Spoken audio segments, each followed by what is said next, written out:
Olá, garotada do 8º ano, sou a professora Márcia Regina e nós hoje vamos para a correção das atividades do primeiro vídeo aula.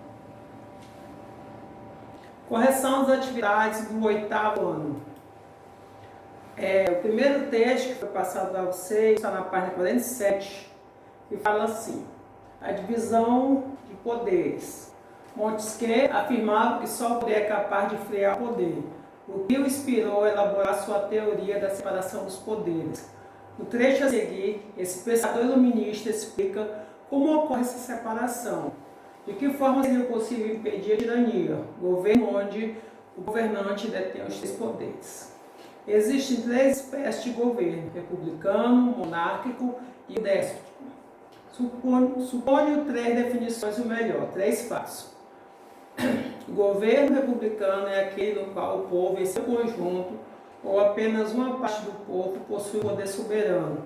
Monárquico é aquele onde só um governa, mas através de leis fixas e estabelecidas, ao passo que no déspótico, um só, sem lei, sem regra, impõe tudo por força de sua vontade e de seus caprichos, para que não se possa abusar do poder. É preciso que, pela exposição das coisas, o poder limite o poder. Existem cada 3 tipos de poder: o poder legislativo, o executivo, das coisas que dependem do direito da gente, e o poder executivo, daqueles que dependem do direito civil. Com o primeiro, o príncipe ou magistrado cria leis por um tempo ou para sempre e corrige ou anula aquelas que foram feitas. Com o segundo, ele faz a paz ou a guerra, envia ou recebe embaixadas, instala segurança, previne invasões. Com o terceiro, ele castiga os crimes ou julga as farelas, desentendimento entre os particulares. Quando na mesma pessoa ou no mesmo corpo de magistratura, o poder legislativo está reunido ao poder executivo. Não existe liberdade, porque se pode temer que o mesmo monarca, o mesmo Senado crie leis tirânicas para executá-los tiranicamente. Tampouco existe liberdade se o poder de julgar não foi separado do poder legislativo e do executivo. Se estivesse unido ao poder legislativo, o poder sobre a vida e a liberdade do cidadão seria arbitrário, pois o juiz seria legislador se estivesse unido ao poder executivo. O juiz poderia ter a força de um opressor. Tudo estaria perdido se o mesmo homem, o mesmo corpo dos principais, ou dos nobres, ou do povo exercesse os 3 poderes. Montesquieu, o Espírito das Leis. Então, o livro Espírito das Leis foi publicado pela primeira vez em 1748, quando a França era governada por um déspota. O trecho reproduzido acima, de que maneira Montesquieu critica a organização social e política da França no período. Como seria possível conter os abusos de poder? Resposta.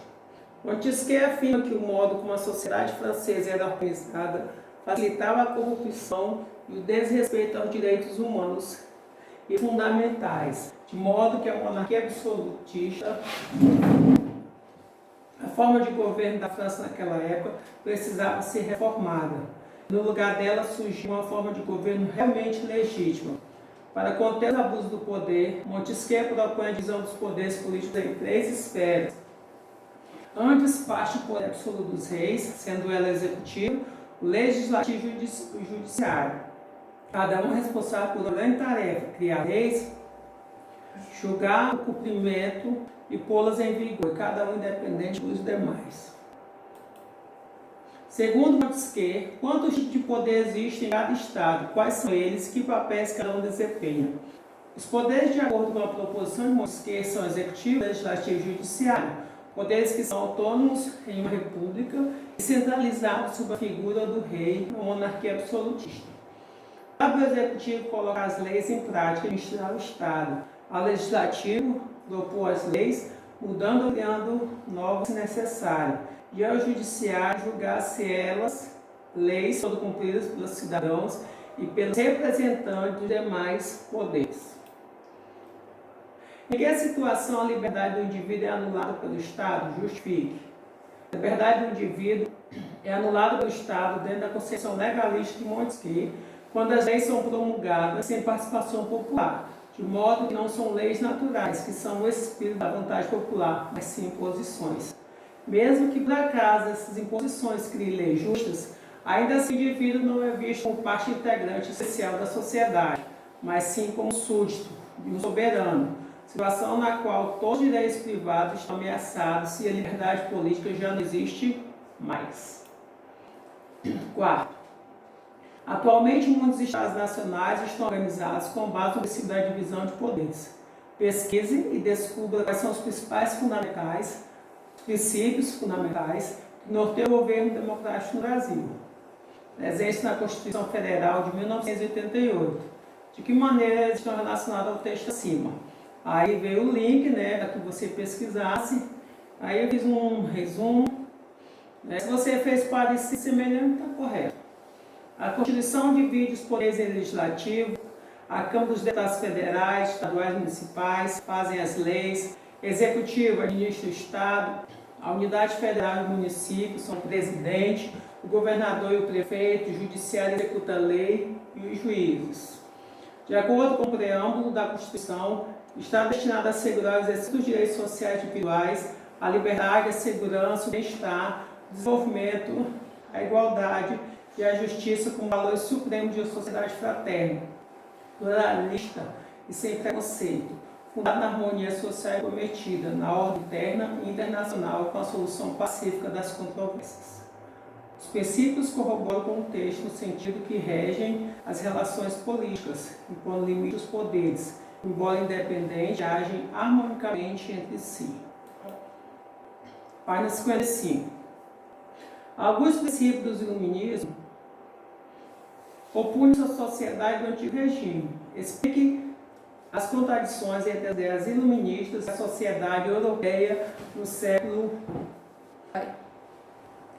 Então, a partir do século XVIII, enquanto a sociedade do antigo regime se baseava na religião, na moral e no rei, os ideais iluministas pregam a liberdade individual de expressão, defendendo ideias consideradas absurdas na época, como a imprensa livre, acesso aos livros e secularismo, ou seja, a separação do Estado e da Igreja. Sintetizo que foi liberalismo econômico. Aí, essa resposta aí era só para fazer um pequeno resumo do liberalismo econômico. Eu coloquei alguns pontos, eu tenho certeza que você também resolveu certo. Liberalismo econômico é uma doutrina surgida no século XVIII e seu principal representante é o escocês Adam Smith. O liberalismo econômico defende a não intervenção do Estado na economia, a livre concorrência do campo livre, a propriedade privada. O liberalismo econômico surgiu quando os Estados nacionais estavam se constituindo. Assim, um grupo de pensadores criticavam que eles consideravam excessiva intervenção do Estado na economia, deixando pouco espaço para a livre iniciativa. Os liberais rebatiam as ideias do mercantilismo e dos fisiocratas, que defendiam o controle do Estado na economia através do monopólio, altos impostos e proteção aos prêmios de profissões. Assim, o liberalismo econômico se caracteriza pela não intervenção do Estado na economia, a defesa da propriedade privada e a livre concorrência. Era comum entre os filósofos iluministas recorrer à ideia de liberdade para elaborar suas teorias. Eles pregavam a liberdade em relação a quê? Responda referência à liberdade nas esferas individuais e social. Os filósofos iluministas, em sua maioria, defendiam a liberdade individuais como os direitos básicos, seus quais não poderia haver governo justo, sendo as liberdades individuais o direito a ter propriedade privada, liberdade de expressão e participação política. Já na esfera social, os debates não eram tão claros. Havia os que defendiam a solidariedade como valor que deveria ser posto acima do direito à propriedade, e aqueles que viam esse tipo de ação de retribuição da riqueza como injusta, tendo vencido a ideia que a liberdade social não poderia destruir liberdades individuais. 4. Leia o trecho da Declaração dos Estados Unidos para responder as questões. Considerando essas verdades evidentes por si mesmo que todos os homens são criados iguais, que são dotados pelo Criador de certos direitos inalienáveis, que entre esses estão a vida, a liberdade e a busca da felicidade. que a fim de assegurar esses direitos, governos são instituídos entre os homens, sempre que qualquer forma de governo se torne destrutivo de tais fins, cabe ao povo o direito de alterá-lo, aboli-lo e instituir novo governo. Letra A. Quais são os direitos inalienáveis, conforme o texto, do homem segundo esse documento? Então, direito à vida, liberdade, igualdade ou a busca da felicidade, está certo. Quem seria o responsável por assegurar? O Estado. 5. Leia o texto sobre a situação dos escravizados após a independência dos Estados Unidos e responda às questões. Para os negros, a independência foi um ato em que em si só nada representou, nem a Inglaterra, que dependia do trabalho escravo e áreas como a Jamaica, nem aos colonos, sulinos em particular. Interessava que a guerra de independência se transformasse numa guerra social entre escravos e latifundiários, que de fato não ocorreu. Tanto o aumento da produção do algodão quanto do tabaco fizeram crescer a demanda por mão de obra e, consequentemente, por escravos negros nessas regiões, Geórgia e Carolina do Sul. Nesse momento, a Virgínia, além do tabaco, passou a fornecer um novo produto para o Sul, escravos vindos da África. Letra A. O que ele dos Estados Unidos representou para os escravizados africanos? Por quê? Isso aí conforme o texto, Para os negros escravos, a independência foi um ato em si só, nada representou. Nem a Inglaterra, que dependia do trabalho escravo em áreas como a Jamaica, nem aos colonos, os sulinos em particular. Interessava que a guerra de independência se transformasse numa guerra social entre escravos e latifúndios, o que de fato não ocorreu. Qual foi o impacto social gerado pela produção de algodão e tabaco nos Estados Unidos? Fizeram crescer a demanda por mão de obra e, consequentemente, por escravos negros nessas regiões, Geórgia e Carolina do Sul. Nesse momento, a Virgínia, além de tabaco, passou a fornecer um novo produto para o Sul, escravos vindo da África. 6. Após a independência, estabeleceu-se forte debate entre as ex-colônias da América do Norte e os novos estados deveriam ser autônomos ou deveria haver o poder centralizado e forte acima deles. O texto a seguir trata desse assunto. A instituição de um governo central forte encontrava forte resistência, uma vez que é contra aquilo que os colonos lutavam nas guerras de emancipação. Se os norte-americanos não queriam um governo central forte, a pulverização dos poderes locais os expunha a uma situação arriscada frente ao Império Inglês ao norte, Canadá, e ao Império Espanhol ao sul, vice-reinado da Nova Espanha, que se estendia de onde é hoje a América Central até a Califórnia. Em 1787, foi promovida uma convenção na qual delegados dos 3 estados foram convidados à capital do país. Eles saíram da convenção com a proposta de uma república central forte regida por uma Constituição. Por que havia resistência à adoção do governo centralizado dos Estados Unidos? Uma vez que ia contra aquilo que os colonos lutaram nas guerras de emancipação. B. Na fragmentação do país, expunha quais riscos? Expunha a situação arriscada frente ao Império Inglês do Norte do Canadá e o Império Espanhol ao Sul. Vice-reinado Nova Espanha, que se estendia de onde é hoje a América Central até a Califórnia. A Constituição proposta em 1787 estabeleceu qual forma de governo, como pode ser caracterizada. A forma de governo estabelecida pela Constituição foi o sistema federativo e presidencialista,